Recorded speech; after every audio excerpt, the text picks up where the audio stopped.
204장, 204장 주의 말씀 듣고서 204장 주의 말씀 듣고서 주의 말씀 듣고서 준행하는 자는 반석 위에 터닫고 집을 지음 같아 비가 오며 물나며 바람 부딪혀도 반석 위에 세운 집 무너지지 않네. 잘 짓고 잘 짓세 우리 집 잘 짓세 만세 반석 위에다 우리 집 잘 짓세 주의 말씀 듣고도 행치 않는 자는 모래 위에 터닫고 집을 지음 같아 비가 오고 물나며 바람 부딪힐 때 모래 위에 세운 집 크게 무너지네. 잘 짓고 잘 짓세 우리 집 잘 짓세 만세 반석 위에다 우리 집 잘 짓세 세상 모든 사람들 집을 짓는 자니 반석 위가 아니면 모래 위에 짓네. 우리 구주 오셔서 지은 상을 줄 때 세운 공로 따라서 영영 상벌 주리. 잘 짓고 잘 짓세 우리 집 잘 짓세 만세 반석 위에다 우리 집 잘 짓세. 하나님 아버지 참으로 감사합니다. 오늘도 새날 주시고 하나님 말씀을 통해서 우리 가운데 하나님의 성전을 잘 지을 수 있도록 모든 것을 친히 주관하시고 허락하신 것 감사드립니다. 오늘 말씀을 받은 대로 참으로 우리 안에 하나님의 집을 잘 지을 수 있도록 우리의 모든 것을 친히 주관하시옵고 인도하여 주시옵소서. 장수가 나도 무너지지 않도록 잘 짓게 하시옵고 견고한 바위에 세워져서 참으로 그 안에 하나님의 영광이 충만해서 세상에 비칠 수 있는 좋은 집들이 지어지도록 저희들을 축복하여 주시옵고 참으로 우리 가운데 영원히 하나님 함께 계시며 하나님과 함께 즐거운 삶을 누릴 수 있도록 우리를 축복하여 주시옵소서. 이 세상 가운데서 할 때 여러 가지 환난과 어려움이 있습니다. 그 가운데도 오직 주만 바라보는 소망의 믿음을 갖게 하여 주시옵소서. 이것을 통해서 참으로 놀라운 주의 상급이 우리 가운데 아버지와 충만히 채워지도록 주여 축복하여 주시옵소서. 오늘 말씀을 전할 때 또 우리가 말씀을 들을 때 우리 심령이 활짝 열리고 주의 말씀만이 우리의 심령을 가득 채워서 충만한 성령 충만한 삶을 살아갈 수 있도록 인도하여 주시옵소서. 우리 주 예수 그리스도 이름으로 기도드리옵나이다. 아멘. 어제 우리가 이제 사무엘상까지 했습니다. 오늘 이제 구약을 다 끝나야 하는데 오늘 이제 고속 절도로 달려야겠죠. 달리다가 말면 이제 멈추는 것을 내리고 이제 사울이 죽은 후에 다윗이 이제 왕위에 올라서 통치하는 기간이 우리가 사무엘 하의 기간입니다. 사무엘 하. 본래 이제 사무엘 상은 없어도 될 거죠. 왜요? 다윗이 하나님께 왕으로 예선했기 때문에 이제 사사 시대가 끝나고 다윗을 왕으로 세워서 하나님이 원하는 메시아 왕국을 예표하기를 원하는데 백성들이 모든 나라와 같은 왕을 원해서 그 택한 왕이 사울이었어요. 그래서 사울은 너희가 택한 왕이라는 거예요. 하나님이 예선하는 왕이 아니라는 거예요.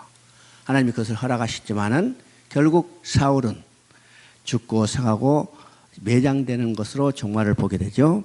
이제 사울이 죽자 이제는 하나님께서 예선한 다윗을 왕으로 세워서 하나님이 원하시는 메시아 왕국을 예표하기를 원하셨어요.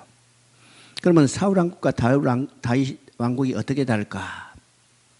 사울은 인간들이 원하는 왕, 인간들이 구하는 왕, 사울이 왕에서 다스리는 인간 왕국이었다면 다윗 왕국은 하나님의 언약의 기초에 세워진 은혜의 왕국입니다. 은혜의 왕국?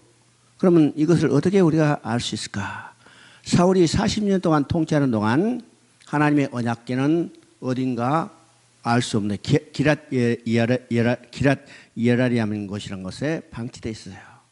그런데 다윗이 왕에 오르자 제일 먼저 한 일이 뭐냐면 방치된 언약궤를 옮겨오는 일입니다. 옮겨오는 일이에요. 그것을 통해서 다윗은 언약의 기초에 세워진 왕이다 이렇게 볼 수 있습니다. 또 하나는요, 사울은 범죄하자 즉시 하나님이 그를 버리셨어요. 그런데 다윗은 범죄할지라도 그 위를 피하지 않았습니다. 하나님 친히 말씀하시죠. 내가 범죄할지라도 사울에게서 빼앗은 은총은 빼앗지 않으랴. 그러나 사람 매와 인생 막대기로 징계를 한다고 그러죠. 왜일까? 언약을 빼앗으면 하나님께서 다윗을 통해서 이루고자 하는 하나님의 약속을 성취할 수 없기 때문이에요.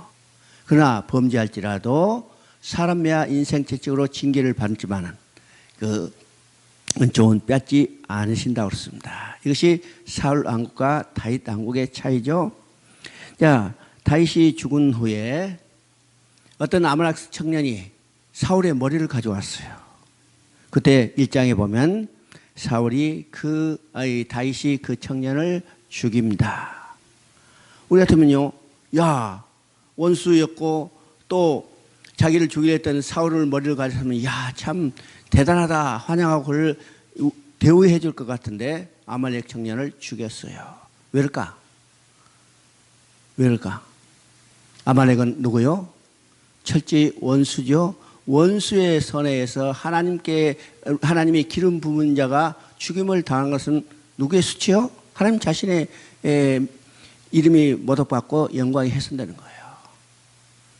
다윗은 그 하나님의 수치를 제거하기 위해서 아말렉 청년을 죽였을 뿐만 아니라 만약 그것을 통해서 환영해주고 그가 가져온 왕관을 가지고 다윗이 머리에 썼다면 다윗의 왕관은 누가 씌워진 격이 돼요?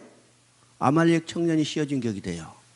그렇기 때문에 다윗은 그 청년을 죽인 겁니다. 그리고 이제 2장에는 다윗이 이제 왕위에 오르는 내용입니다. 자, 왕위에 오르는 내용 보니까 2장 1절에 보니까 그 후에 다윗이 여호와께 여쭈어 아뢰되 내가 유다 한 성읍으로 올라가리까 여호와께서 이르되 올라가라. 다윗이 이르되 아뢰되 어디로 가리까 이르시되 헤브론으로 갈지라. 여기서 다윗이 이제 왕위에 오르는데 어디에서 왕위에 오르면 헤브론이요. 그러면 헤브론 지명을 우리가 생각해 봐야죠. 창세기 23장에 아브라함이 자기 아내 사라의 장례를 지내기 위해서 샀던 땅, 자기 소유로 확정했던 땅이 헤브론이고 이 땅이 가나안 정복 때 어느 지파에 분배되냐면 유다 지파의 갈렙에게 분배되는 것을 봅니다. 그 다음에 이제 유다 지파에서 나와서 이제 왕으로 등극하는 다윗이 왕위로 등극할 때 헤브론에서 등극하는 거예요. 이 땅은 어느 땅이냐면 결국은요, 유다 지파가 점령한 땅이고 그 땅이 베들레헴 일경의 헤브론 지역, 곧 예수님이 나오시고 활동할 지역인 것을 우리가 보게 되죠. 11절에 보니까 8절에 보니까 8절 사울의 군사령관 네리 아들 아브넬이 이미 사울의 아들 이스보셋을 데리고 마하나임으로 건너갔어. 그렇죠? 아브넬이 사울의 아들 이스보셋을 내세워서 한 나라를 건설했어요. 지금 다윗이 왕위에 올라서 하나님이 세우신 다윗이 왕위에 올라서 나라를 건설했는데 또 아브넬이 사울의 아들 이스보셋을 내서 왕을 건설했죠. 이제 두 왕국이 존재했어요. 두 왕국이 이제. 그런데 이 이스보셋이 왕에 오른 것은 어디냐면 마하나임이라는 것입니다. 마하나임 거죠. 그러면 예루살렘에는요, 두 왕국이 존재한 게 아니라 한 왕국만 존재해요. 어느 왕국이요? 약속, 언약에 의해서 세워진 왕국만 존재하게 되는 것을 보죠. 하나님의 땅에는요, 두 왕국이 존재할 수 없어요. 바로 이스보셋이 이제 아브넬이 사울의 아들 이스보셋을 내서서 왕위를 세웠지만은 그 왕국은 약속의 땅이 아니라 이방 땅에 세워진 것을 우리가 보게 됩니다. 그리고 이제 11절을 보니까 다윗이 헤브론에서 유다 족속의 왕이 된 날수는 7년 6개월이라. 그죠? 헤브론에서 7년 6개월 다스린 다음에 다윗이 점점 강성해져서 결국은요, 이제 이스라엘 전체를 다스리는 왕으로 등극이 되죠. 우리가 3장 1절을 보면 사울의 집과 다윗의 집 사이에 전쟁이 오래매 다윗은 점점 강하게 가고 사울의 집은 점점 약해지니라. 이거는 하나님의 세우신 왕에 의해서 다스리는 메시아 왕국은 점점 강화해져. 그러나 사울의 집은 점점 약해진다고 그러죠. 약하죠. 이건요, 예수 그리스도에서 통치되는 하나님 나라는 그 나라가 점점 강성해지고 결국은 어떻게 해요? 이방 모든 나라가 그에게 들어올 뿐만 아니라 그 나라는 영원히 견고해질 것에 대한 예표를 보여주고 있습니다. 5장에 보니까 이스라엘 모든 지파가 헤브론에 이르러 다윗에게 나와 이르되 보소서 우리는 왕의 한 권력이니라. 처음에는 유다 지파의 왕으로 등극했지만은 이제는 5장에 가니까 전 이스라엘의 통일 왕으로 이제 등극하는 것을 보죠. 6장에 보니까 6장 8절 한번 읽어봅니다. 여호와께서 우사를 치심으로 다윗이 분하여 그곳을 베레스 우사라 부르니 그 이름이 오늘까지 이르니라. 자, 6장은요, 이제 이스라엘 전체 통일 왕국의 왕으로 등극해서 이제 본래 통일 왕국이었는데 지금 다윗이 왕에 등극하자 이스보셋이 한 나라를 세웠죠. 사울 왕국의 정통성을 이어받았다 해가지고 세웠기 때문에 이제 잠깐 분열됐어요. 그러다가 이제 5장에 가서 이스라엘 백성들이 다윗에게 가서 당신은 우리의 한 권력입니다. 우리의 왕이 되주세요 해서 이제 다시 통일된 겁니다. 그리고 이제 완전히 통일된 후에 다윗이 제일 먼저 한 일이 뭐냐면 언약궤를 운반해 오는지요. 언약궤를 운반해오죠. 그러면 다윗이 언약궤를 운반해 올 때 무엇에 싣고 하냐면 여기 소가 끄는 수레에 싣고 왔어요. 수레에 싣고 오다가 중간에 이게 소가 뛰니까 이 언약궤가 지금 떨어질 일에 처하자 그를 언약궤를 운반해 오던 우사가 그를 붙잡자 즉시 죽었어요. 죽었죠? 그래서 여호와께서 우사를 치심으로 다윗이 분하여 그곳에 베레스 우사라 부르니 그 이름이 오늘까지 있더라. 그러면 왜 언약궤를 떨어지려고 하는 것을 붙잡았는데 우사가 죽었을까? 우리는 생각해 봅니다. 왜 죽었을까? 당연하잖아요. 떨어지려면 붙잡아야죠. 하나님이 칭찬해 줘야죠. 하나님이 언약궤를 붙잡아서 떨어지지 않도록 붙잡았으면 칭찬해 줘야 하는데 왜 하나님이 떨어지는 언약궤를 붙잡은 우사를 죽게 만들었을까? 여기 몇 가지 의미가 있어요. 지금 언약궤를 옮겨옴으로 해서 다윗이 뭘 노리냐면 그의 왕권을 견고히 하려는 이 개인적인 야심이 있습니다. 야심이 있어요. 자, 언약궤를 옮겨올 때 어떻게 했어요? 1절에 보니까 이스라엘에서 뽑은 무리 3만 명을 다시 모으고 그렇죠. 언약궤 하나 옮겨오는데 그 담군이 3만 명이요. 이야, 대단하죠? 얼마나 엄청나게 크게 행사를 했을까? 그죠? 뿐만 아니라 하나님의 언약궤를 오르는데 내가 아주 근사한 새수를 만나서 거기다가 여기 해가지고 많은 민이요. 야, 하나님의 언약궤 대단하다. 이것을 뽐내기 위해서 다윗이 담군의 3만 명에다가 새 수레를 만들어서 옮겼어요. 하나님이 그것을 교만하게 여기신 겁니다. 교만하게 여기셨어요. 자, 왜 그럴까? 여기에 두 가지 이유가 있어요. 첫째, 언약궤를 옮길 때는 수레가 아니고 누구에서 옮기라고 했어요? 내인의 어깨에 메고 옮기라고 했어요. 이건 하나님의 명령이에요. 내인의 어깨에 메고 옮기라고 했는데, 언약궤, 지금 다윗은요, 자기를 가시할 목적이 있었기 때문에 새 수레에다가 실어서 담군 3만 명이 아주 행렬하는 가운데 옮겼어요. 그렇죠? 하나님의 말씀대로 하지 않은 겁니다. 왜 그러면 하나님은 언약궤로 새 수레에다가 매면 아주 편하고 보기도 좋은데 왜 어깨에다 매라고 했을까? 제사장의 어깨예요. 제사장의 어깨. 제사장은 누구요? 레위인은요, 하나님의 사람들이요. 하나님이죠. 너희는 내 것이라. 그 사람들에 의해서 존경받기를 원하고 뿐만 아니라 하나님과 인간이 교제하기를 원하셨다는 거예요. 이것이 어깨에 메고 운반하게 하는 방법입니다. 그런데 다윗은 수레에 옮겼어요. 두 번째, 수레에 옮기는 방법은 어떤 방법이냐면 이방인들이 자기 신을 옮기는 방법 중에 하나입니다. 이방인들이 자기 신을 옮기는 방법. 자, 우리가 이제 사무엘서를 여기 사무엘상 보면 엘리가 블레셋과 전쟁할 때 그 아들들이 언약궤를 앞서서 전쟁을 하다가 언약궤를 뺏겨버렸어요. 그렇죠? 언약궤를 뺏겨서 그 언약궤를 어디다 두냐면 블레셋 사람이 섬기는 다곤 신당에 뒀는데 하룻밤 지나고 난 다음에 다곤 신당이 언약궤 앞에서 완전히 박살난 모습을 보게 되죠. 자, 이 언약궤 때문에 블레셋에 여러 가지 분란이 일어나니까 이 블레셋 사람이 언약궤를 다시 돌려보내자, 이렇게 돌려보냈는데 어떤 방법으로 돌려보냈어요? 어떤 방법으로? 전나는 송아지가 있는 소가 끄는 수에다가 싣고 여기 언약궤를 보냈어요. 이 방법은 어떤 거 아니냐면 이방인들이 자기 신을 옮기는 방법 중에 하나였어요. 그러니까 언약궤도 바로 그 방법대로 옮겼죠.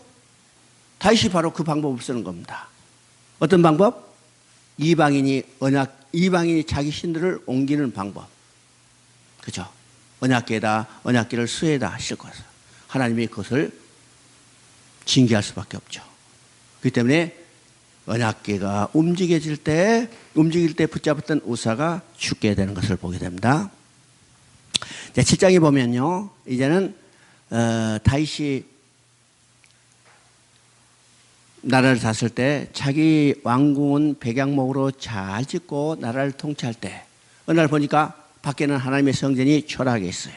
그래서 그 마음에 내가 하나님의 성전을 잘 지어야겠다, 내가 잘 모셔야겠다 생각 때문에 이제 성전을 짓고 싶은 생각이 들어서 그 마음을 나단에게 얘기했더니 나단이 그럼 당신 마음대로 하세요, 왕이니까 다 하세요 했더니 그 밤에 하나님께서 나단 선지자를 통해서 하신 말씀이 뭐냐면 7장 5절에 있죠.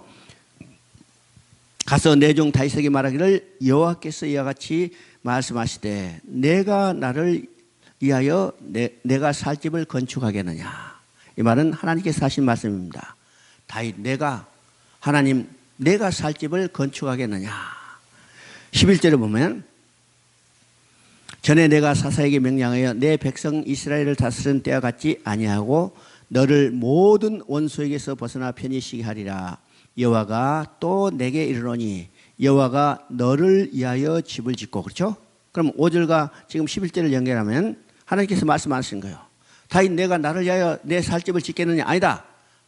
하나님 자신이 다윗 내가 있을 집을 지어주겠다는 거죠. 그러면 이것이 어떤 것인가? 이것이 바로 하나님의 구원 계획입니다. 하나님의 구원 계획이에요. 오늘 인간 누구도요, 하나님이 계실 집을 지어줄 사람이 아무도 없어요. 하나님이 계실 집 우리가 지어줄 수 있어요? 아무도 없어요. 반대로 하나님께서 우리가 거할 집을 지어주시는 거예요. 우리가 거할 집은 어떤 집이요? 우리가 영원히 돌아갈 하나님과 함께 살 천국이요, 거의 성전이요. 이것이 이제 하나님께서 우리를 살 집을 지어주는 거, 이것이 바로 구원 계획이죠. 그래서 요한복음 11장 1절부터 4절까지는 이것에 대해서 이야기합니다. 예수님이 지금 세상에 두고 떠나는 제자들에게 마지막으로 당부하는 말이에요. 너희가 근심하지 말라. 하나님을 믿으니 또 나를 믿으라. 내가 가면 너희 있을 곳을 예비하고 너희 있을 곳을 준비하면 내가 다시 와서 내가 너희 있는 곳으로, 내 있는 곳으로 너희를 영접하리라고 했어요. 주님이 우리 있을 곳을 예비하러 갔어요. 준비하러 갔어요. 그리고 준비가 다 되면 다시 와서 주님이 있는 곳으로 우리를 영접해 가시는 거죠. 영접해 가나.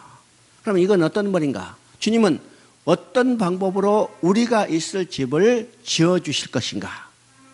우리가 있을 곳을 예비하신가? 그렇죠? 어떤 방법으로?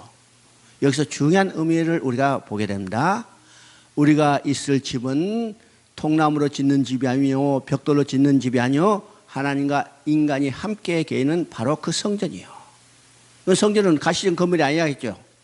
성전 자체는 하나님과 인간이 함께 사는 바로 그 자체가 성전이고, 이것이 바로 천국의 삶을 의미합니다. 그러면 예수님이 가서 내가 너희 있을 곳을 예비한다. 바로 천국을 예비하는 거예요. 그럼 천국을 예비하면 어떤 것인가? 어떻게 예배되는가? 그죠? 어떻게 예배돼요? 예수님이 십자가에 죽으셔야만 우리가 있을 천국이 예비되는 거예요. 예수님이 십자가에 죽지 않으면 우리는 절대로 천국에 갈 수 없어요. 하나님 앞에 다시 돌아갈 수 없어요. 그렇죠? 예수님이 죽으셔야만 우리가 있을 집이 예비되는 겁니다. 있을 집이 예배해요. 그러니까 내가 가서 너희 있을 곳을 예배하면 어디로 가서요? 십자가 밑으로 갔어요. 십자가에 달리시고 십자가에 죽으시기 위해서 가시는 거예요. 내가 가면 너희 있을 곳을 예배하고, 내가 가서 너희 있을 곳을 예배하면 다시 와서 너희를 내 있는 곳으로 영접하리라. 주님은 우리를 주님이 계신 곳으로 영접하기 위해서 반드시 다시 오신다는 것을, 재림을 지금 약속하고 있죠? 약속했어요. 그래서 요한복음 14장 1절부터 3절까지는 굉장히 중요합니다. 십자가에 죽으실 것과 우리를 영접하시기 위해서 다시 재림할 것을 우리에게 약속하고 있죠? 약속했어요. 이것이 7장 5절에 가서 내 종 다윗에게 말하기를 여호와께서 이같이 말씀하시되 내가 나를 위하여 내가 살 집을 짓겠느냐. 아니다. 내가 너를 위하여 집을 지어주겠다. 이게 하나님의 구원 계획이라는 사실입니다.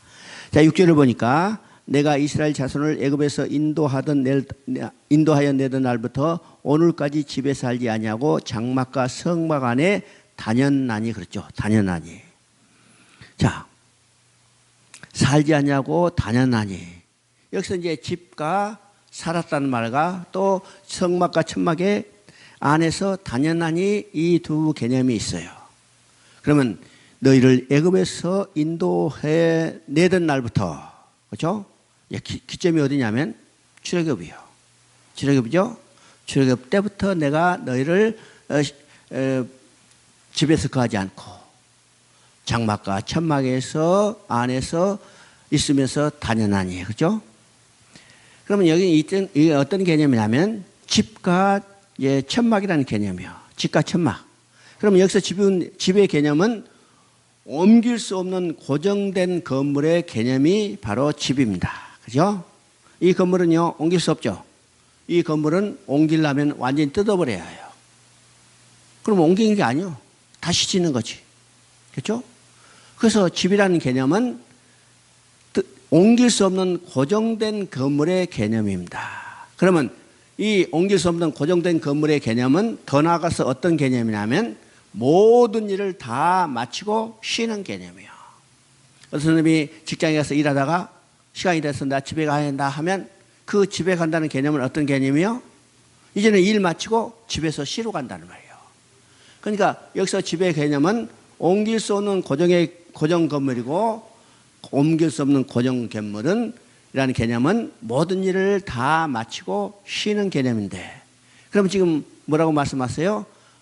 이스라엘 자손을 애굽에서 건져낸 날부터 내가 집에 거하지 아니하고, 이런 것을 다른 말로 하면요, 내가 쉬지 아니하고. 그렇죠? 쉬지 않았어요. 누가? 하나님이 쉬지 않았어요. 언제부터? 이스라엘 백성을 애굽에서 건져낸 날부터 쉬지 아니하시고, 지금 어떤 하나님이요? 일하고 계신 하나님이요. 어디서 나타나요? 요한복음 5장 17절에 내 아버지께서 지금까지 일하니 나도 일한다. 지금 하나님은요, 쉬고 계신 하나님이 아니라 일하고 계신 하나님이요. 어떤 일이요? 사단의 노예되는 인간들을 해방시키는 일. 이것이 하나님의 구원계획이고, 이 구원계획은 언제까지 이루어지시냐면 예수님이 다시 오실 때까지 이루어지신 거예요. 하나님 지금 쉬고 계시는 하나님이 아니라 이 구원계획을 성취해 가시는 하나님 것을 우리가 깨닫게 되죠. 자, 그리고 이제 뒤에 보면 내가 장막과 성막 안에 다녔나니 그랬어요. 쉬고 계신 하나님이 아니라 장막과 성막에 다녔다고 그러죠. 그러면 장막과 성막의 개념은 수시로 옮길 수 있는 구조물을 이야기합니다. 수시로 옮길 수 있는 구조물.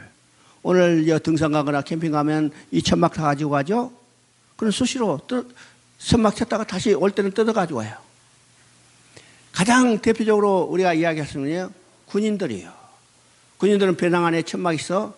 전선이 이동할 때 그 천막 가지고 갔다가 수경하면 거기다 천막 주고 자고, 전선이 이동하면 그 천막 떠서 다시 배낭에 메고 갔다가 또 다시 수경지에서 천막 치는 거예요. 수시로 옮겨. 이게 전투하는 군인들의 모습이죠. 그러면 하나님은 어떤 하나님이요? 천막이라는 성막 안에 계시면서 그들을 위하여 싸워주시는 하나님이라는 거예요. 싸워주시는 하나님. 출애굽 때는 모세라는 천막에 모세 함께 있으며 모세를 위하여 싸워주셨던 하나님이요. 또 가나안 땅에 들어갈 때는 여호수아라는 천막에 여호수아 함께 계시며 여호수아를 위하여 싸워주셨던 하나님이요. 근데 그 하나님은 오늘 누구의 하나님이요? 나의 하나님이요. 나라는 천막 속에 하나님이 함께 계시며 나를 위하여 싸워주시는 하나님. 오늘 하나님은 쉬고 계신 하나님이야. 아니라 나와 함께 계신, 나라는 천막에 나와 함께 계시며 나를 위하여 싸워주시는 하나님인 것을 말씀하시죠. 그리고 이제 12절부터 시작해서 16절까지는 다윗 원약이라고 합니다. 거기 한번 읽어보십시다. 내 수완이 차서 내 조상들과 함께 누울 때 내가 내 몸에서 날 내 씨를 내 뒤에 세워 그의 나라를 견고하게 하리라. 그는 내 이름을 위하여 집을 건축할 것이요 나는 그의 나라 왕위를 영원히 견고하게 하리라. 나는 그에게 아버지가 되고 그는 내게 아들이 되리니 그가 만일 죄를 범하면 내가 사람의 묘와 인생의 채찍으로 징계하리냐. 내가 내 앞에서 물러나게 한 사울에게서 내 은총을 빼앗은 것처럼 그에게서 빼앗지 아니하리라. 내 집과 내 나라가 내 앞에서 영원히 보존되고 내 왕위가 영원히 견고하리라 하셨다 하라. 이것을 우리가 신학적으로 다윗 언약이라고 한다. 그러면 구약에는요, 두 개의 큰 산봉우리가 있는데 그 산봉우리는 아브라함의 산봉우리, 또 하나는 다윗의 산봉우리 있는다. 다른 말하면요, 아브라함에게 주신 언약, 그 다음에 다윗에게 언약을 성취해 가는 이야기가 구약의 이야기라고 보여요. 그래서 마태복음 1장 1절의 족보에 나오죠. 아브라함과 다윗의 자손 예수 그리스도의 세계다. 바로 아브라함과 다윗이라는 이 두 사람의 대표적인 언약을 구약은 성취해 가는 과정이라고 이야기하기 때문에 지금까지 우리가 아브라함에 대한 언약, 아브라함에게 주신 언약을 살펴봤는데 여기서는 지금 다윗에게 그 언약을 주시죠. 그러면 이 언약의 내용을 우리가 깊이 보면 아브라함에게 주신 언약과 동일한 언약입니다. 아브라함에게 주신 언약이 어떤 것이요? 내 나라가 너로 내가 큰 민족을 이루리라. 그래서 내 씨를 번성하게 하셔서 그게 복주라고 그러죠. 이거 바로 내 씨를 통해서 큰 나라를 이루었죠.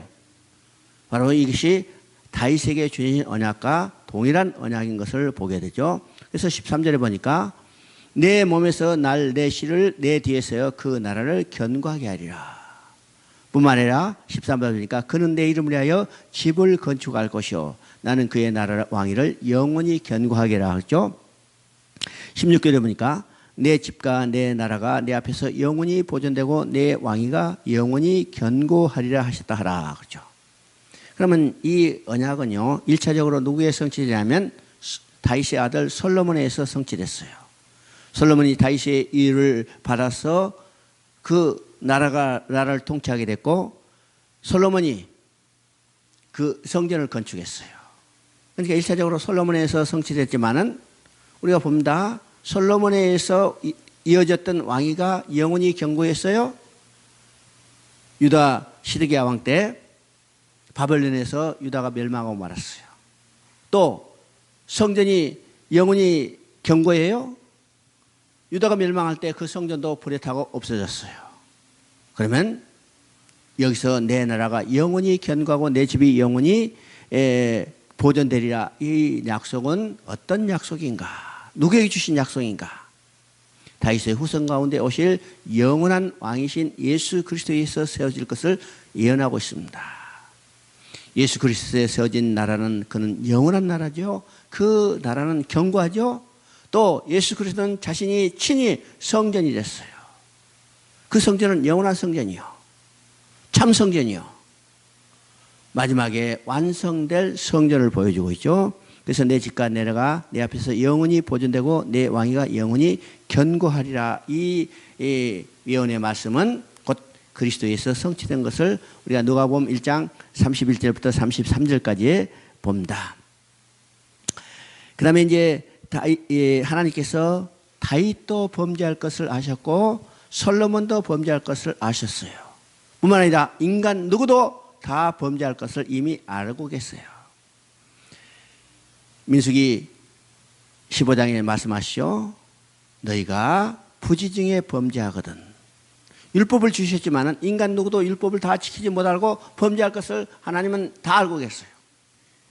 오늘 우리가 범죄할 것도 다 알고 계세요. 그렇죠? 야, 예수 믿고 구원받았으니까 이제는 절대로 죄 짓는 일 없다, 죄 안 짓다, 없어요. 우리 반드시 죄 짓게 돼 있어요. 죄 짓게 되시죠?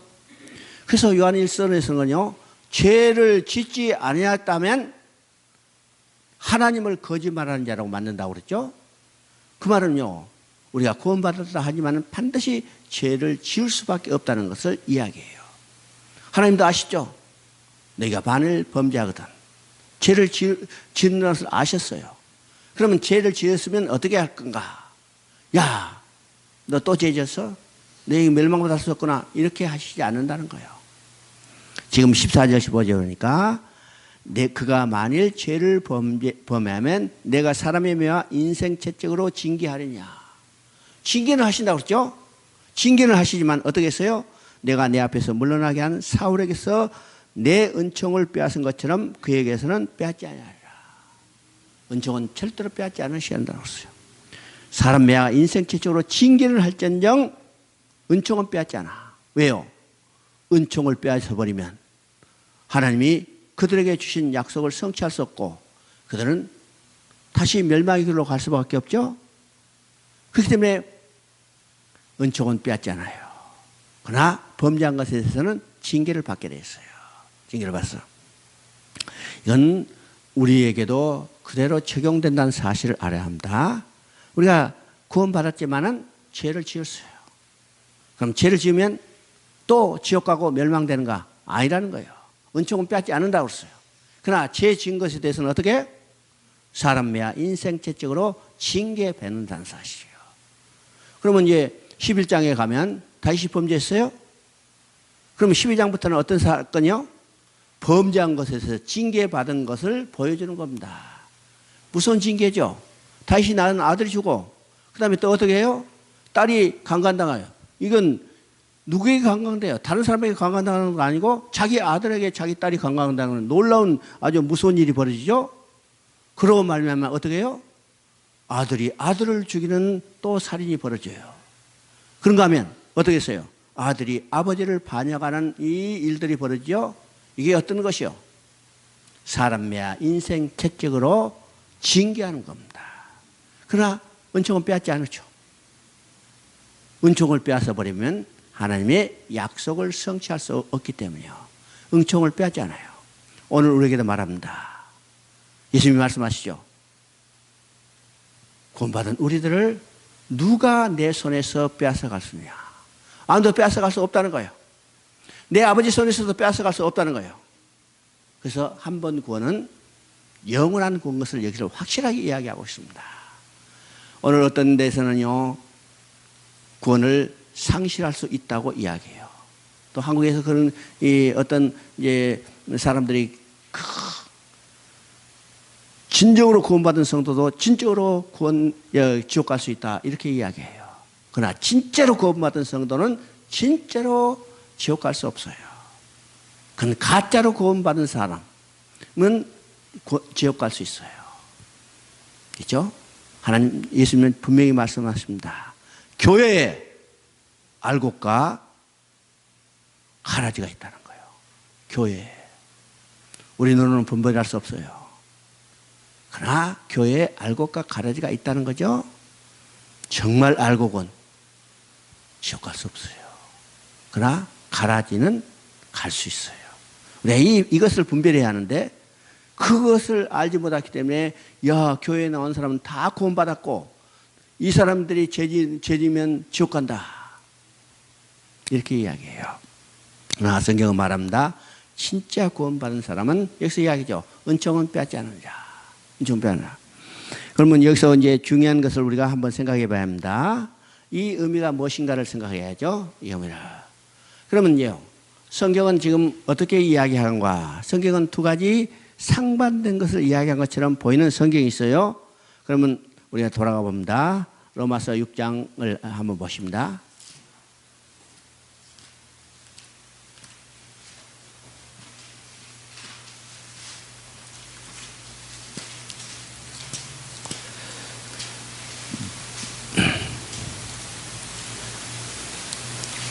로마서 6장 14절 15절 한번 읽어보십니다.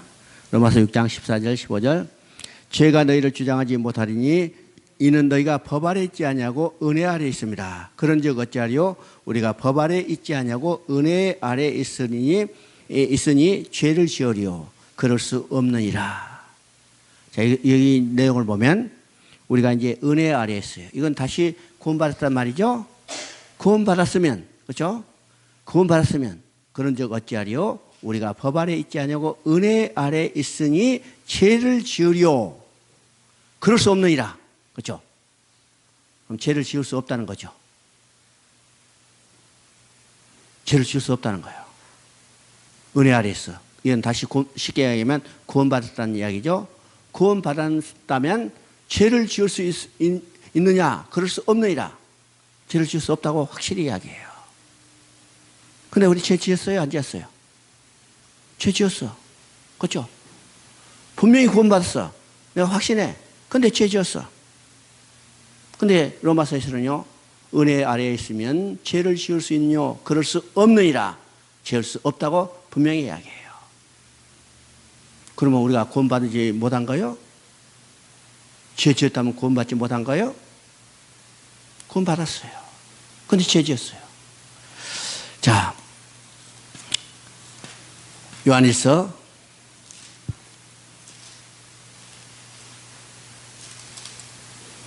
1장 8절부터 10절까지 읽어봅니다. 요한일서 1장 8절부터 10절까지. 만일 우리가 죄 없다고 말하면 스스로 속이고 또 진리가 우리 속에 있지 아니할 것이요. 만일 우리가 우리 죄를 자백하면 그는 미쁘시고 의로우사 우리 죄를 사하시며 우리를 모든 불의에서 깨끗하게 하실 것이요. 만일 우리가 범죄하지 아니하였다면 하나님을 거짓말하는 이로 만드는 것이니 또한 그의 마음이 우리 속에 있지 아니하리라. 야, 여기는 또 죄를 짓지 않았다면 하나님을 거짓말하는 자로 만든다고 그러죠. 그럼 어느 쪽이 맞을까? 그렇죠? 어느 쪽이 맞을까? 로마서에는 죄를 지을 수 있느냐? 그럴 수 없느니라. 죄를 지을 수 없다고 딱 단정했어요. 그런데 지금 보면 이걸 죄를 짓지 않았다면 하나님을 거짓말하는 자로 만든다. 이건 어떤 의미일까 생각해야죠. 이것이 헷갈리면요, 오늘 많은 그리스도인들이 정죄감에 헤어나지 못해요. 야, 아침에 거짓말하고 나오면서 야, 내가 또 거짓말했는데 이거 지옥 가면 어쩌지? 그죠? 정죄감에 빠져요. 오늘 정죄감에서 자유롭지 못하는 그리스도인들이 얼마나 많은가를 우리가 생각해야죠. 실제로 이런 일이 많아요. 많은 사람이 그렇게 합니다. 야, 거짓말하고 지옥 가면 어쩌지 이렇게 생각해요. 이 관계를 우리가 확실히 알아야 자유함을 누릴 수 있죠. 자유함을 누릴 수 있어요. 그러면 이건 시간이 들더라도 중도에서 이제 하차하더라도 이제 계속해야 해요. 지금요 로마서 5장 21절을 한번 읽어봅니다. 로마서 5장 21절.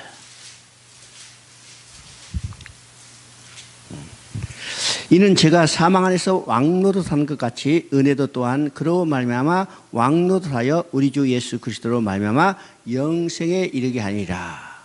여기서 이제 이 말을 보면 두 왕국이 존재한다는 것을 이야기해요. 그렇죠? 두 왕국이. 어떤 왕국? 죄의 왕국이 있어요. 죄의 왕국 있죠? 또 한 왕국은 은혜의 왕국이에요. 자, 죄의 왕국과 은혜의 왕국이요. 이 두 진영은 언제부터 시작됐어요? 창세기 3장 15절부터 여자의 후손과 뱀의 후손의 진영으로 나눌 것을 이야기해요. 그렇죠? 그래서 오늘 모든 사람은요, 이 두 진영 속에 한 진영 속에 속해 있어요. 어떤 사람인지 한 진영에 속해 있어요. 안쪽에 속하지 않은 사람도 없고 두 진영 다 속한 사람도 없고 반드시 한 진영 속에 속하게 됐습니다. 그러면 우리가 구원받기 전에는 어느 진영에 있으냐면 죄왕국의 진영에 속했어요. 죄왕국의 진영에는 누가 지배하냐면 사단이 죄의 권세를 가지고 지배하는 거예요.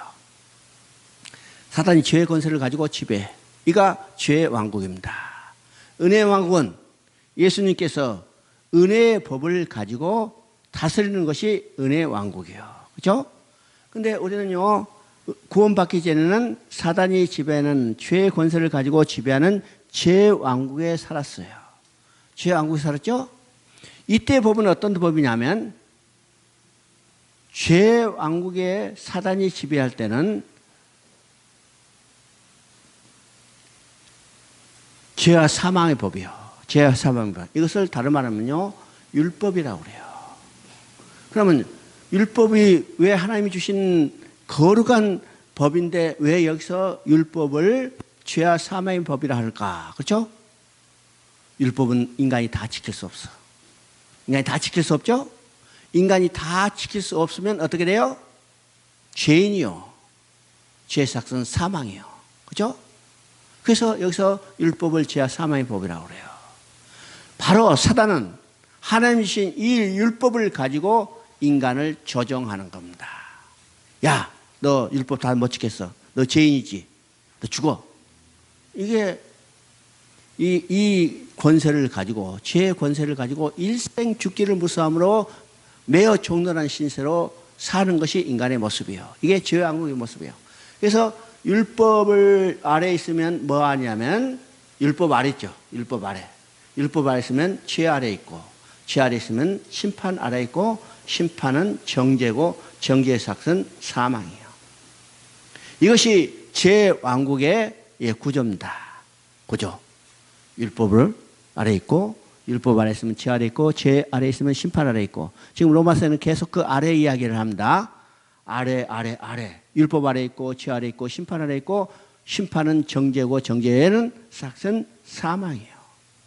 그래서 죄 왕국에 살 때는 이 구조는 반드시 죽을 수밖에 없죠. 죄 삭은 사망이라. 이 구조로 나타나요.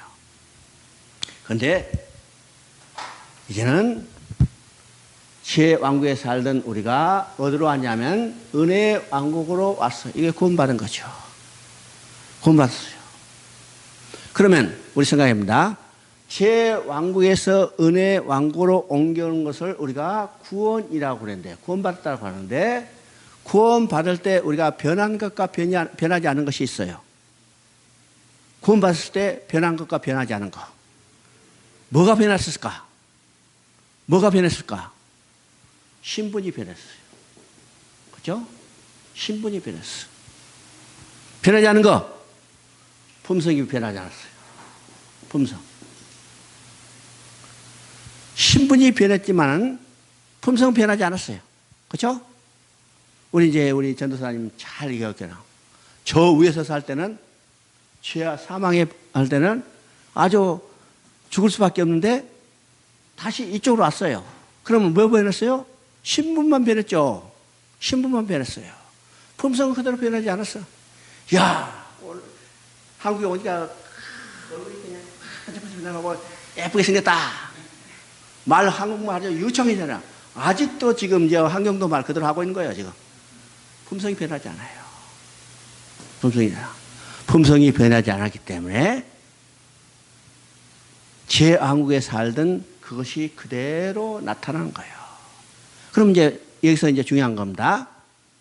지금 로마서 6장 14절 15절에 죄를 지을 수 은혜 아래 있으면 죄를 지을 수 있느냐? 그럴 수 없느니라는 것은 우리가 품성이 변화되지 않은 상태에서는 죄가 나오지만은 실제로 여기서 우리는 어느 법의 지배를 받고 살아요?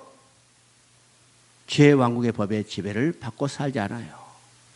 은혜 왕국의 법의 지배를 받고 살아요.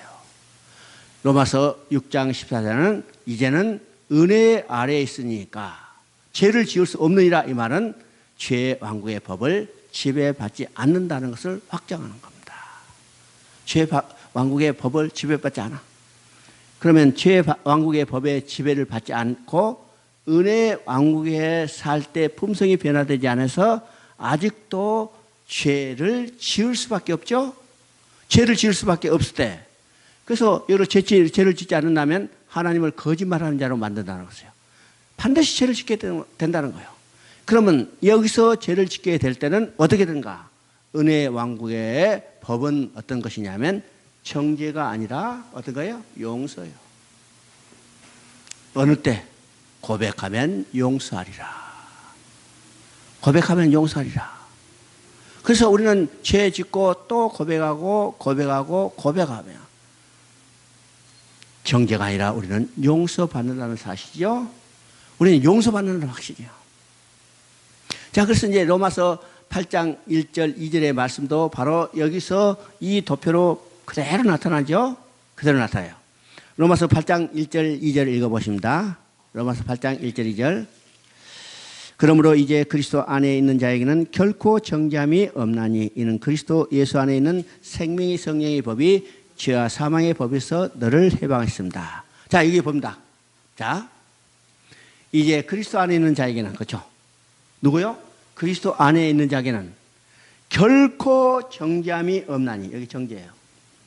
그렇죠? 결코 정죄함이 없나니. 정죄는 어느 때 있었어요? 사망의 왕국에 살 때 정죄가 있었어요. 이제는 우리는 어느 왕국에 살아요? 은혜의 왕국에 살아요. 그러니까 은혜의 왕국에 살고 있는 우리에게는 결코 정죄함이 없나니. 그렇죠? 생명의 성령의 법이, 은혜의 왕국의 법은 생명의 성령의 법이요. 생명의 성령의 법이 죄와 사망의 법에서 너를 해방하였습니다. 해방했어요. 그래서 우리가 은혜 왕국으로 와서 옮겨온 구원을 받았다 할지라도 우리는 품성이 변화되지 않아서 아직도 죄를 짓지만 우리가 은혜 왕국에 살면서 짓는 죄는 결코 정죄함이 없단 말이에요. 이 정죄함이 없단 말은 쉬운 말로 죄를 지어도 지옥 가지 않는단 말이에요. 그래서 우리 정죄감에서 해방돼야 해요. 정죄감에 해방돼야 합니다. 오늘 많은 성도들이 거짓말하고 정죄감에 빠져서 점점 신앙이 잘못된 길로 가는 사람들이 많이 있어요. 확신이 없고 기쁨이 없어요. 기쁨이 없어. 내가 중국에서요, 이제 산동 지방에 저 산동 밑에 여러분 이제 설명해도 잘 모르니까 하여튼 먼 곳에 갔어요.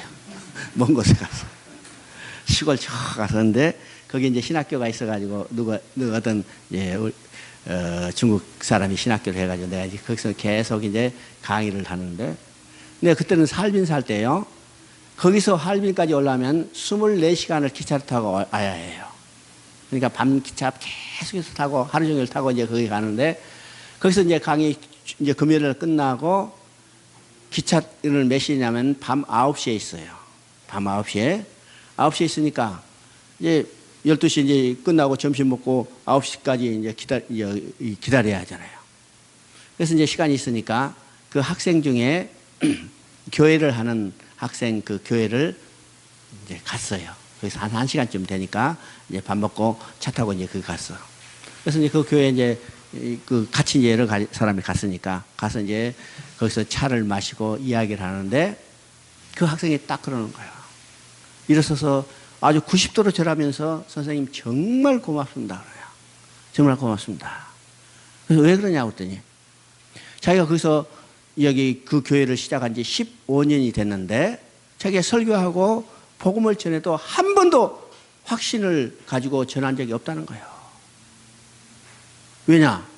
자기는 예수 믿고 구원받았다 하는데 맨날 하는 짓이 거짓말하고 나쁜 짓만 하는데 야, 요 지옥 가면 어쩌지? 이 생각이 항상 그 마음이 걸려있는 거예요.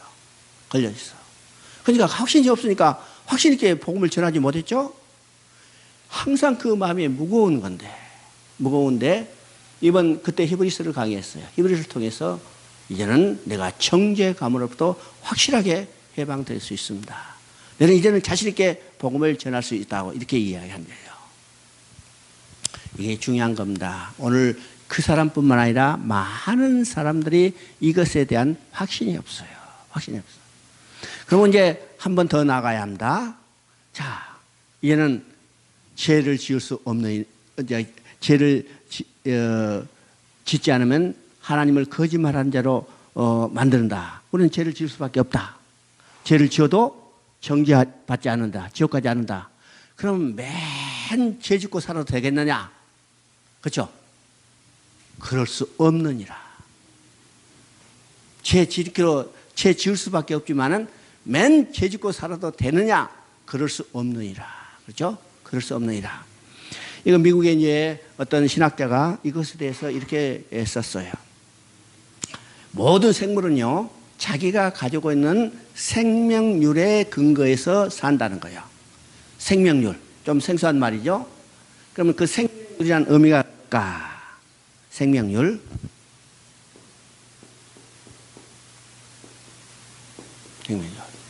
생명률. 아주 간단히 이야기하면 사과나무에는 무슨 열매가 맺어요? 사과가 열려요. 배나무에는 배가 열려요. 그렇죠? 사과나무에서 배가 열리지 않고 배나무에서 사과가 열리지 않아요. 왜 사과나무에서는 사과가 열리고 배나무에서는 배가 열릴까? 이 각각 사과나무와 배나무가 가지고 있는 생명률 때문이에요. 생명률 때문에. 생명률 때문에 사과나무에서는 사과가 열리고 배나무에서는 배가 열리죠? 배가 열려요. 그러면 우리 안에는 뭐가 심겨졌어요? 예수를 믿는다는 순간에 하나님의 씨, 그리스도의 씨가 우리 안에 심겨졌다면 우리는 그 생명률을 가지고 살 수밖에 없어요. 그리고 그 결과가 드러나게 됐어요. 그 결과로 드러나게 됐죠? 우리 안에 실린 생명률을. 그래서 이분은 이렇게 이야기했어요. 양과 돼지를 비유하면서 양의 생명률을 가지고 있기 때문에 양처럼 살 수밖에 없고 돼지는 돼지의 생명률을 가지고 있기 때문에 돼지처럼 살 수밖에 없다. 생명률을 얘기하죠. 그러면 양은 그 성질이 어떤 것인가? 예, 간증하는 것을 좋아하는 거예요. 그렇죠? 마르고 이게 축축하고 더럽고 지저분한 것은 싫어하는 거예요. 그래서 양은요, 이 진흙탕이나 이런 것에 습지는 잘 가려고 하지 않는데요. 그죠? 그래서 가지 않으려 하는데 맨날 비껴갈 수 없어요. 가다 보면 거기에 진흙탕이 묻기도 하고 습지에 들어가기도 하죠. 그러면 어떤가? 양은 그 생명률이 근본적으로 마른 것을 좋아하니까 습지에 빠져서 옷이 더러지고 진흙탕에 더러지면 그걸 털어내요. 그리고 만약에 잘못해서 빠지면 놀래가지고 거기서 튀어나오는 것이 양의 생명률이요. 아니죠?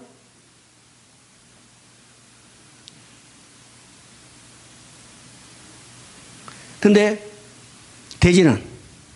돼지 생명력은 어떤 것이요? 근본적으로 그거 좋아해요. 여러분 돼지 키워봤어요?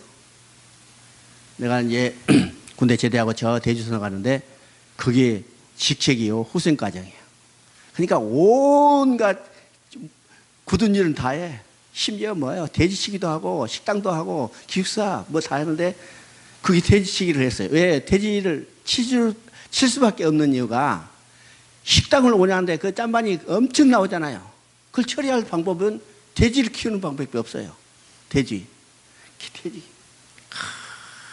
돼지는요, 물 새가지고 돼지우리 깨끗이 해주는 거 절대 좋아하지 않아요. 그대로 그냥 냄새 푹푹 나고 하는 거 좋아해요. 거기서 그냥 돼지지예요. 돼지는 그 생명률이 이게 지저분한 거 좋아하죠? 그러니까 멀리서 이에 진탕이 있으면 쫓아가는 거야. 쫓아와가지고 어떻게 해요? 거기에 야 여기가 천국이구나. 그죠? 진탕에 그냥 비비면서 여기가 천국이구나. 왜요? 돼지 생명률은 그것을 좋아하기 때문이에요.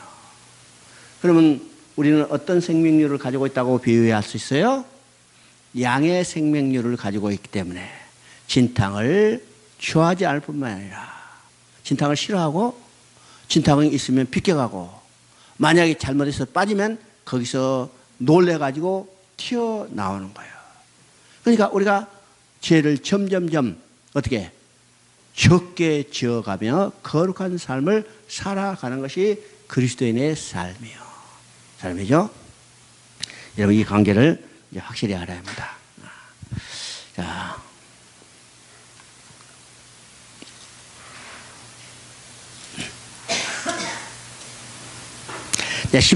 사무엘하 11장을 한번 봅니다. 그 해가 돌아와 왕들이 출전할 때 되매 다윗이 요압과 그에게 있는 그의 부하들과 온 이스라엘 군대를 보내니 그들이 암몬 자손을 멸하고 랍바를 에워쌌고 다윗은 예루살렘에 그대로 있더라. 자, 다윗이 범죄한 것이 어디서부터 시작되는가 보게 되죠. 어디서 보죠? 지금 11장은요, 바세바와 간음하고 그 남편 우리아도 죽이는 건데, 어디서부터 되는가? 그 해가 돌아와 왕들이 출전할 때가 되매, 당시의 전쟁은요, 왕이 최선봉에 서서 바로 장수로서 이 군대를 지휘했던 거죠. 장수의 싸움이요.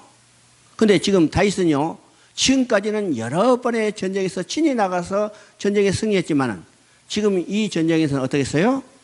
그 해가 돌아와 왕들이 출전할 때가 됐는데, 왕들이 출전, 최선봉에 나가서 이 병사들을 지휘해서 전쟁을 치료할 왕이 지금 어떻게 했어요? 지금 출전하지 않고 머물러 있었다는 거예요. 그렇죠? 뭐냐? 다윗은 예루살렘에 그대로 있더라 그랬어요. 그대로 있더라. 이것 때문에 범죄한 겁니다.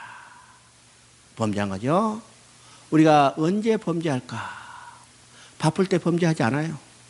정말 바쁠 때 생각도 없어. 그냥 그 일에 열정한데 여유가 생기면 생각이 달라지죠.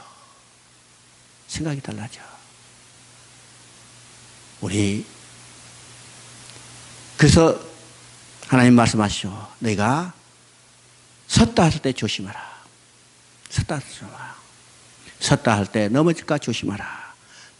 다윗도 바로 지금까지는요, 여러 전쟁에서 이기고, 야, 내가 이제 할 만큼 했다.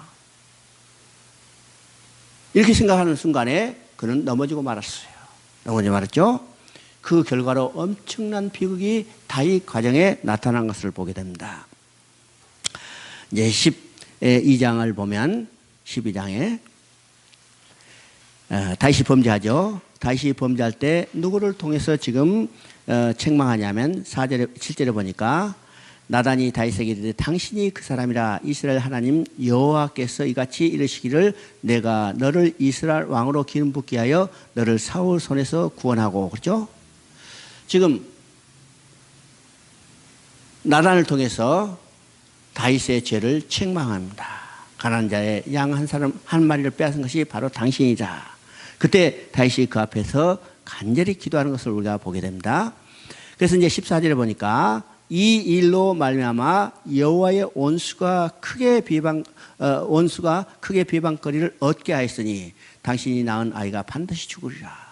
다윗의 범죄는요, 다윗 한 사람에게 그치지 않았어요. 그게 징계받는 것으로 끝이 않았어요. 누구의 이름에 모독받았어요? 하나님의 이름과 하나님의 영광이 모독받았어요. 오늘 우리가 세상에 비난을 받는다면 우리 자신만 비난받는 게 아니라 우리가 믿는 하나님의 이름이 모독받고 하나님의 영광이 훼손된다는 사실을 우리는 알아야 합니다. 알아야 해요. 그죠? 그리고 이제 12장 쭉 나가서는 이제 다윗이 바로 이제 범죄함으로 인해서 사람의 인생 채찍으로 징계받는 내용을 쭉 이야기를 하고 있습니다. 이야기죠. 24장을 한번 보십니다.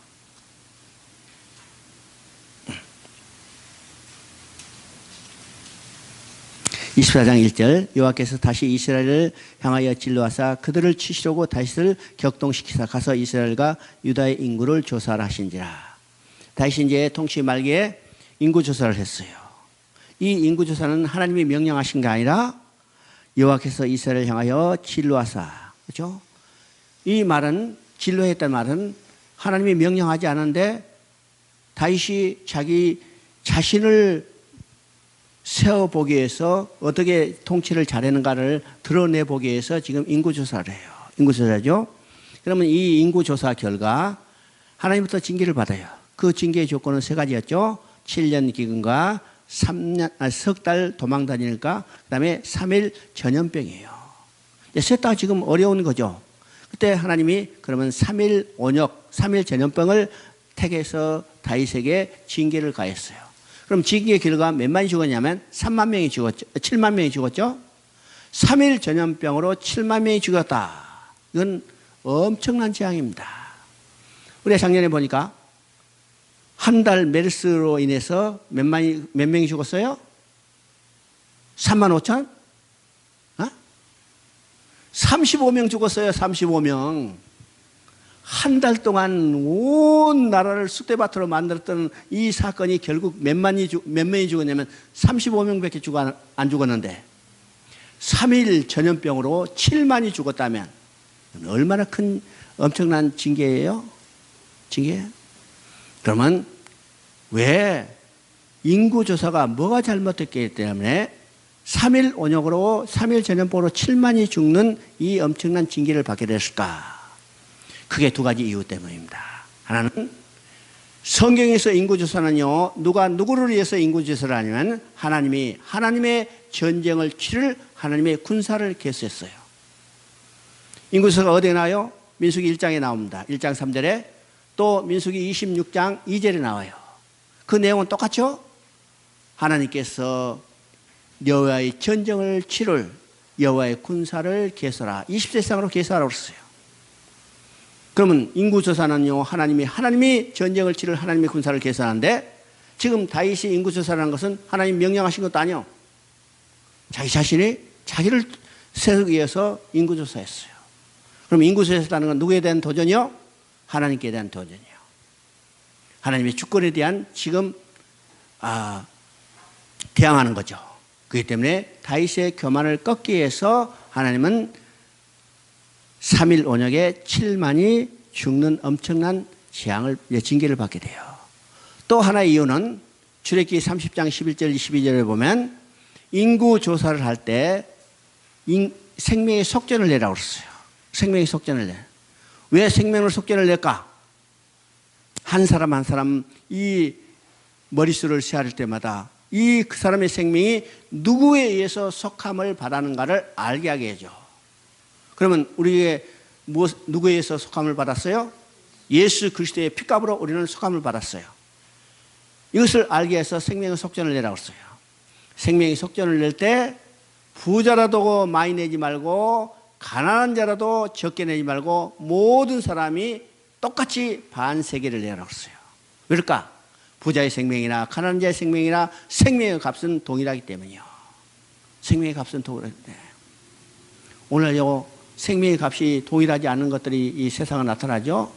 지난번에 몇 년 전에 되는가 어떤 건설회사 회장이 무슨 일을 저지르는데 내가 자세히 모르는데 그 사람이 그 노역의 대가를 환산하는 거 보니까 하루에 5억씩이래. 5억씩. 그러니까 그 사람이 잘못된 돈을 대개했는데 그 계산을 해가지고 노역을 해야 하는데 그 대가를 뭐냐면 하루에 5억씩 계산했어요. 그러니까 난리 났죠? 난리 났죠? 하루에 5억씩. 야, 참, 이 나라요, 법조계도 참 문제가 많죠? 이 인간 세상에서 다림줄은 바로 법의 심판이요. 맞죠? 정의가 바로 다림줄인데 지금 다림줄이 완전히 흐트러져 버렸어요. 요새 보세요. 진경준이라는 사람 보니까 부장검사인데 110억. 이야. 맨 요새 범죄한 뉴스 보면 살인 뉴스가 아니라 뭔 뉴스예요? 검사장들이 해먹은 뉴스밖에 안 나. 이게 완전히 다림줄이 지금 흐트러져 버렸죠. 하나님은 아모스에 보면 다림줄로 우리를 견주어 본다고 그랬어요. 다림줄. 다림줄이 어떤 것이요? 요 집이 삐뚤어졌는가 바로 서 있는가를 보는 것이 다림줄이요. 다림줄.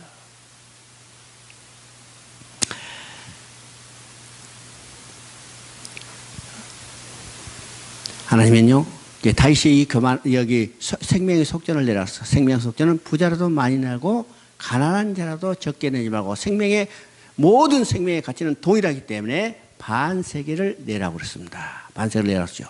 그런데 다윗이 인구 조사할 때 생명의 속전을 낸 근거가 없어요. 그러면 생명의 속전을 내지 않으면 출애굽기에 뭐냐면 너희가 언역으로 내가 칠까 하노라 그러죠. 언역으로 내가 칠까. 전염병으로 내가 칠까 하노라. 그래서 왜 여러 가지 징계가 있는데 하나님은 3일의 언역을 그들에게 명령하셨을까? 바로 생명의 속전을 내지 않기 때문에 하나님의 약속대로 생명의 속전을 내지 않으면 내가 전염병으로 너희를 칠까 하노라. 바로 생명의 속전을 내지 않기 때문에 다윗이 이 범죄한 후에 인구조사한 후에 생명의 속전을 내지 않은 그 징계, 곧 전염병으로 그들이 징계를 받는 것을 보게 되죠. 이제 다윗이죠. 이 징계를 받은 데에 회개하고 하나님 앞에 번제를 드리려 할 때 하나님이 그 번제할 자리를 지정했어요. 그 번제할 자리는 어떤 것이요? 오른 안에 타작마당에서 번제를 드리라. 하나님이 번제할 자리를 지정해 주신 것을 우리가 생각해야죠. 그러면 이 오른 안에 타작마당은 어떤 것인가? 창세기 22장으로 돌아가 봐요. 창세기 22장에 하나님이 아브라함에게 내 아들 이삭을 번제를 드려 할 때 자리를 지정했어요. 그 자리가 어떤 것인가? 모리아 땅 내가 지시한 한 산에 가서 번제를 드리라. 모리아 땅 하나님이 지시한 한 산이 바로 오른 안에 타작마당이에요. 모리아 땅 한 산이 세월이 지난 동안 잊혀졌다가 농경지로 변했어. 바로 그것이 오른 안에 타작마당이 됐다가 하나님이 다윗이 범죄하고 하나님 앞에 번제를 드릴 때 바로 그 자리를 지정했어요. 오른 안에 타작마당에서 번제를 드라. 하나님이 정한 그 자리에서 번제를 드라겠죠. 그러면 이 자리는 어떤 자리예요? 나중에 솔로몬이 성전을 지을 때 성전의 터가 된 자리입니다. 그러면 우리가 성경 전체를 봅니다. 신명기 12장 16장에 계속해서 하나님이 말씀하시거든요. 너희가 가나안 땅에 들어가서 절기를 지킬 때 아무 곳에나 절기를 지키지 말고 내 이름을 두려고 택한 한 그곳에 가서 절기를 지키라 그랬어요. 하나님이 이름을 두시려고 택한 한 곳, 그것은 어디냐면 예루살렘이요. 예루살렘 성전에 가서 절기를 지켜야 해요. 자, 우리가 복음서 보면요. 예수님이 유월절을 지키기 위해서 어디로 올라갔어요? 예루살렘으로 올라간 것을 계속해서 우리가 초점을 비추고 있습니다. 왜요? 하나님이 말씀하셨어요. 너희가 절기를 지키거든 아무 곳에나 절기를 지키지 말고 하나님이 그 이름을 두시려고 택한 한 곳에 가서 번제를 지키라. 유월절을 지키라. 예수님이 하나님의 말씀대로 율법대로 바로 절기를 지키기 위해서 어디로 가면 예루살렘으로 올라가신 거예요. 예루살렘으로. 그러면 예루살렘에서 그 예루살렘에 바로 하나님이 정한 이름을 두시려 정한 것인데 그것이 어디냐면 바로 성전의 터요. 성전의 터죠.